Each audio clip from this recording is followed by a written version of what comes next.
Assalamualaikum warahmatullahi wabarakatuh.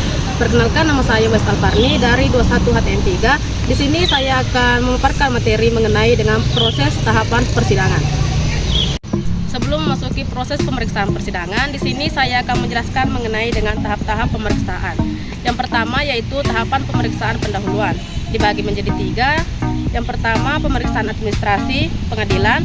Yang kedua, dimisal prosedur oleh Ketua PTUN. Terdapat pada pasal 66, di mana pasal 66 ini yaitu dalam rapat permusyawaratan Ketua Pengadilan berwenang memutuskan dengan suatu penetapan yang dilengkapi dengan pertimbangan bahwa gugatan yang diajukan itu dinyatakan tidak diterima atau tidak berdasar. Yang kedua yaitu pemeriksaan persiapan. Terdapat pada pasal 63, di mana pasal 63 ini sebelum pemeriksaan pokok sengketa dimulai, hakim wajib mengadakan pemeriksaan persiapan untuk melengkapi gugatan yang kurang jelas. Yang kedua, dalam pemeriksaan persiapan sebagaimana dimaksud dalam ayat 1, hakim wajib memberi nasihat kepada penggugat untuk memperbaiki gugatan dan melengkapinya dengan data yang diperlukan dalam jangka waktu yang telah 30 hari. Yang kedua yaitu dapat meminta penjelasan kepada badan atau pejabat tata usaha negara yang tidak bersangkutan. Yang ketiga yaitu apabila dalam jangka waktu sebagaimana dimaksud dalam ayat 2 huruf A, penggugat belum menyempurnakan gugatan, maka hakim menyatakan dengan putusan bahwa gugatan tidak dapat diterima. Yang keempat yaitu terhadap putusan sebagaimana dimaksud dalam ayat 3 tidak dapat digunakan upaya hukum tetapi dapat diajukan gugatan baru. Di sini saya akan memasuki materi ke intinya yaitu tahapan pemeriksaan persidangan. Yang kedua yaitu tahapan pemeriksaan persidangan. Di sini terdapat pada pasal 74 Undang-Undang 1945 di mana pasal 44 ini yang pertama yaitu pembacaan gugatan. Yang pertama, pemeriksaan sengketa dimulai dengan membacakan isi gugatan dan surat yang memuat jawaban oleh hakim ketua sidang, dan jika tidak ada surat jawaban, pihak tergugat memiliki kesempatan untuk mengajukan jawabannya. Yang kedua yaitu pembacaan jawaban. Hakim ketua sidang memberikan kesempatan kepada kedua belah pihak untuk menjelaskan sepenuhnya apa yang diajukan oleh mereka masing-masing. Pasal 25 yaitu di mana penggugat dapat mengubah alasan yang mendasari gugatan hanya sampai dengan replik.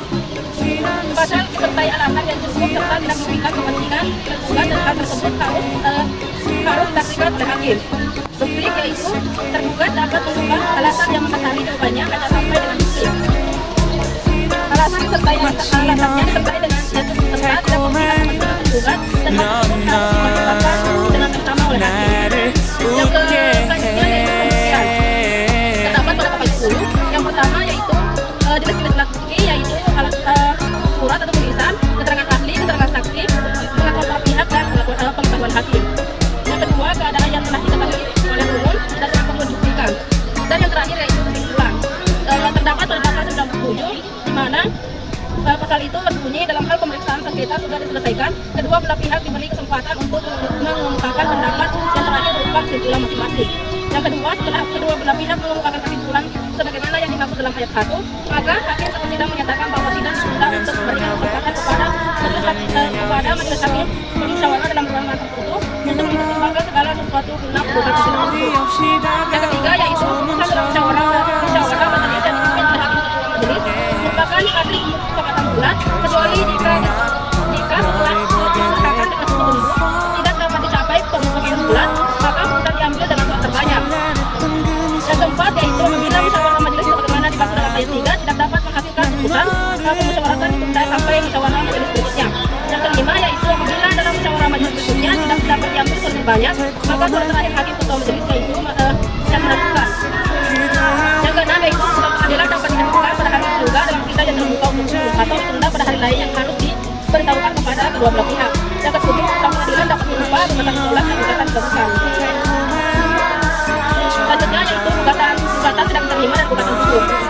Dalam gugatan dikabulkan, maka dalam putusan pengadilan terdapat didapatkan kewajiban yang harus dilakukan oleh badan atau pejabat tata usaha negara yang menggunakan tugas tata usaha negara. Kewajiban sebagaimana yang dimaksud dalam ayat 8 berupa pencabutan tata usaha negara yang bersangkutan atau pencabutan tata usaha negara yang bersangkutan yang tidak menerbitkan putusan tata usaha negara yang baru atau menerbitkan putusan tata usaha negara dalam hal gugatan yang berdasarkan pasal 3.